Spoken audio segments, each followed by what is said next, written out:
Hello, and welcome back to Instant Raeplay with Lucky Time. And this is what I was hoping for. We just lost to these, well, at least one of these guys last game. Snork was the reason. Looks like I'm gonna get a rematch. That game ended in like 8 minutes because we had a third who wasn't coordinating with us, but the entire enemy team was coordinated. So I'm gonna start with something a little bit dangerous in HC Bomb. We are on Agion again, so it's gonna be dangerous for me to fight Blue Scoldier here. He does have dot applied to him. And I can take, I'm gonna try to slam on, yep, there we go. Okay, so I had to look I had to look really far into the future there to be able to get that snipe. Just absolutely pushing my limits, these guys here. Whether it's these characters or these players. Can't really help there while the respawn timer is on such a low cooldown. Gonna hopefully wait for someone to get thrown here and then snipe. And you can see with this, with Scoop, we're faring a little bit better. Well, I guess you can't really see because, okay, successfully, he had kind of multiple opportunities to cancel me there. In both punch, stun punch, and throw. At least I think if he just punches me with his base punch, it can cancel me. I'm not really too sure. If he throws here, man, I think if all he had to do was throw, and he could have got the Kitara. Okay, I don't really want to pursue now. I'm gonna try to bait this Scoldier here. Yep. Which I did successfully do, and then I might even want to get double snipe damage this game. Could be a little weird, could not work out. But in those instances where I need to help my team, I think it's gonna definitely it might make the difference in those situations. Sorry, I'm a little scatterbrained right now. I don't really have full focus because that's just the way it goes when you're up against kind of like tough players. Scoldier presenting a very big challenge because you have to kind of like do calculus, and of course the health pack spawned there as soon as we didn't need it to. Okay, we'll exploit the pass-through mechanic, the platform pass-through mechanic to sort of escape there. And hopefully my teammate's still alive. Oh, bad place to snipe. I was hoping I could snipe near turret to try to damage them a little bit so that I could finish one of them off. But the platform they put in front of turret is just a little bit too close, so they have relative safety to get in and out of the engagement in that instance. So gonna go on I'm gonna go on rift damage, and in fact I'm gonna go on double rift damage, so that should hopefully surprise them, because I think that we can probably get them out in positions where they're not gonna expect it, and then they'll have to turn around. And when they turn around, because Scoldier does have a hard time turning around, so he'll especially be stuck in it for longer. Just let my team know that Skull here, if he does have axe throwing, then we'll be in trouble, but no, he's going for stun punch first. I will stand in the middle here, and the reason why is because if Scoldier falls on either side of me, it'll knock me to one side or the other, so that'll be a very clear indicator of where he is. And just clean up my jungle before I come up here and defend. Not gonna have to do much. And then we will have to come back up again. I will snipe from down here. Yeah, because they are expecting me to flank. So that was actually the smartest thing for me to do there, is just risk missing, but also play it safe. So it looks like Ted might want to flank me here. I could snipe from this direction, and I did hit him. Yep, so Kitara, you can see absolutely disgusting movement, so we'll have to preempt the movement ourselves to keep up with her. And then snipes in such a position that I can get him whether he goes down or to the right. This might kill me here. Luckily, he doesn't have DOT, so we're completely fine. I will hold this invis. I don't think I need to hold it forever, but I just need to stay out of the fog of war, so they don't. As long as they don't see Raylan on the minimap, this means they still might think someone's invis, which will keep them at bay. So that's kind of a strategy I want to use. We'll get Hummingbird for not for the push, but for the body block potential. This game definitely is going to focus more on brawling and fighting rather than push. So this is kind of a higher level game than what you might normally see. And you can see Kitara basically doing almost my entire health bar in like 2 seconds or less. I would say less than 2 seconds there. Top lane might get thrashed, but bottom lane might also get thrashed. I don't really know which one to cover for now. I might eat a airstrike here, so I want to be careful. One of them is definitely going to take chip, at least. Okay, and if he gets thrown here, that's not going to be good. Yep, I'm going to aim my body downward to kind of indicate to Scold here in whatever non-verbal communication I can muster that someone is down there. Okay, beautiful combo from us. Oh, we will be able to get a double here. Thankfully, the rift damage coming through. Scolder not really going to be able to do much unless he throws and then catches up. Or, I'm sorry, what's the move that gives him the speed up? I think it's the throw. I could be mistaken. Realizing he needs to stay and defend, he's gonna cycle back, and then we'll just expend our health pool to keep pushing here, because we kind of need to apply that much pressure on Skoldir. I don't think we can give him any quarter. So, preempt a snipe here in case someone falls. They never do, but in the situations where they do, wow, okay, so double kill! I might die here to the DOT unless I come up and get something really fast. No, it looks like I'm completely fine.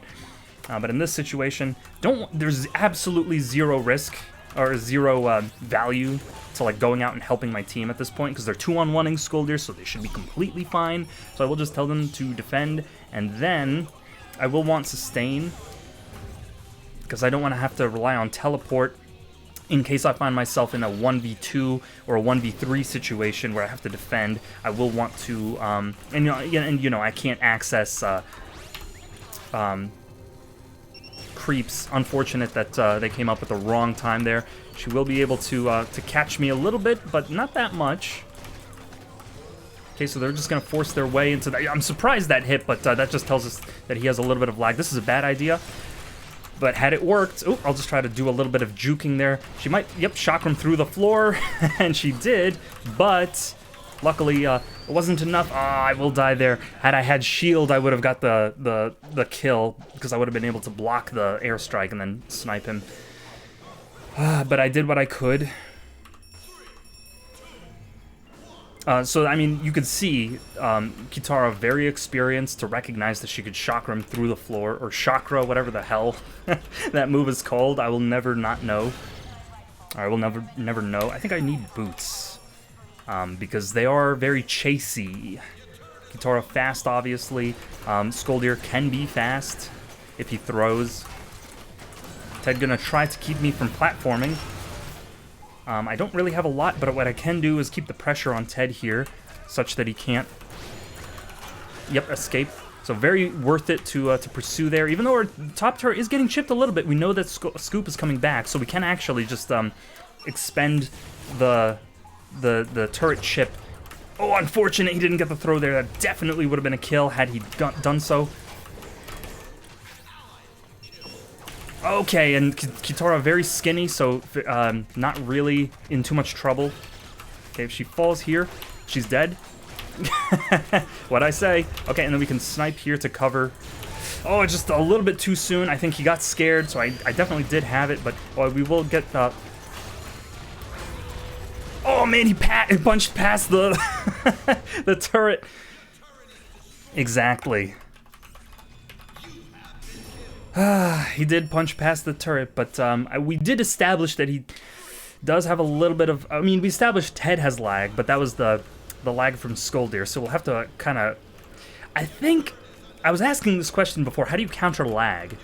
And I think what I resolved to doing is just be more aggressive. Because I think if lag is going at you in one direction, then you can actually... you can be more aggressive, and then that would counter it by going in the other direction. So you can be lagging in the other direction, and that might actually help offset the disadvantage. So I'm gonna, just push here while we have the opportunity. I'm even gonna body block for the droid so we can get as much damage out of it as possible. Skoldir now doing the same thing. I think I can come down here and farm their jungle and then just escape easily. Okay, Ted gonna be forced to pick a side. And I'm gonna try healing up a little bit more. I don't want to engage just yet. Kitara probably back at this point, but we know Ted is up there, so we'll just hide here. 7-3, everyone's doing... I'm gonna definitely get a kill here if I drop the snipe. I think they used everything, so Ted used the stim pack, so he couldn't cancel me. Weird that Skoldir would turn around there, but you could see his game sense is exceptional for him to know that I was gonna be there. Okay, he might still throw us, and then Kitara could come in and ruin our lives. So I'm actually going to snipe from back here, believe it or not. I am alone now. Okay. Yep, we can just help our team. Okay, oh, very good awareness from the Ted to counter-initiate. They're already going to get a double, and as long as Skoldir is not able to get out here, man, that's going to be a wipe. So they're going to reach our base now. What would have helped there? I think... you know, I think shield and then health. Because shield can block throw from Skoldir a little bit, and it can also help survive the DOT and the airstrike. So I think shield is what I'm going to want to do. So there we go. They have reached our base. Okay, did get a considerable amount of damage on them. Oh, he's going to get stuck in the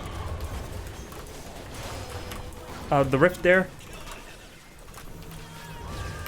And just wait for Kitara to jump. You can see how absolutely disgustingly twitchy her jump is, which makes it unbelievably difficult to track her. But luckily, we do have enough practice after literal years of dealing with it that we can successfully react. Okay, so Ted looking to backdoor, or maybe he just got caught out. I wasn't really paying attention.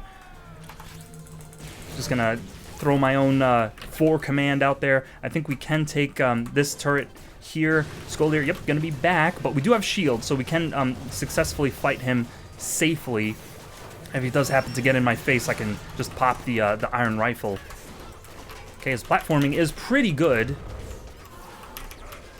I'm gonna want to help someone here. Okay, Kitara caught out. There we go. So as long as they're always one down, we're in a pretty good spot. Ted might, yep, Ted is definitely dead here, and then just block for Skoldir, block like your life, like his life depends on it, because it literally does. And then I think most of my value here is going to come from shooting turret rather than helping Scoop. Scoop is mostly there just for distraction purposes, and he did that beautifully. Okay, so if Skoldir throws, he can have a speed boost, and he's looking to get that. So Kitara gonna blast off over here. Yep, and that's exactly what happened. I can one-shot the droid, luckily. Skoldir going to be coming from this alcove, which I think he already did. He was fast enough to just do it outright. Man, such a twitchy jump. I can hardly keep up with it. If they don't take that, I can possibly... Luckily, she did bump her head there. She thought I was going to go to the left rather than up. So we played rock, paper, scissors, and I won. There could have been someone down there. That was kind of a dangerous drop for me. Back, go with a Scoop. Okay, kind of conflicting commands there. I do need to secure our jungle before I go back, though. So I will tell them to defend. Invis, I will just assume Skull, Invis.